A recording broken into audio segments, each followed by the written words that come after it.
Ayun guys, magandang hapon po sa ating lahat. Ito na po yung lahat natin na bali 5 sako po sila namo. Bali magbababad tayo nito sa sa Sabado sa Linggo. Itong tatlong sako sa Linggo to, tapos itong dalawa na nauna kahapon sa Sabado to. Yun guys, ito may isa pa kaming planggana na hindi pa malambot, nakababad pa sa ng asin. Ayan isa rin yan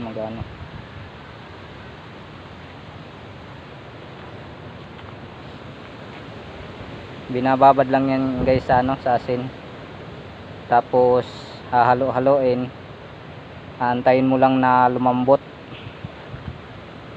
Tapos pag sobrang lambot na, ayun, pwede na hanguin, ililipat na sa yan guys, malambot na siya.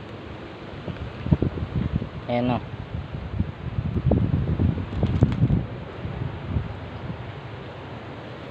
ayan guys,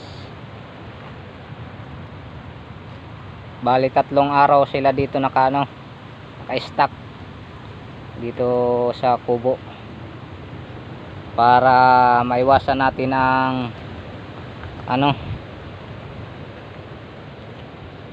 ang malason. Tapos pag karating ng 3 araw, dadalhin na to guys sa sa sapa na may malakas na agos. Doon ibababad to doon, tatanggalin yung yung katas niya. Tapos pag sobrang linis na, ayun, pwede mo nang lutuin. Masarap to guys. So yun guys, hanggang dito lang muna yung video natin. Thank you for watching. Please follow, like and share.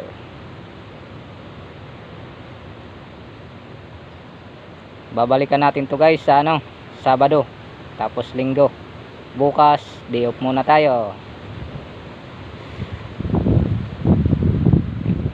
Kailangan kasi matuyo to yung mga katas niya.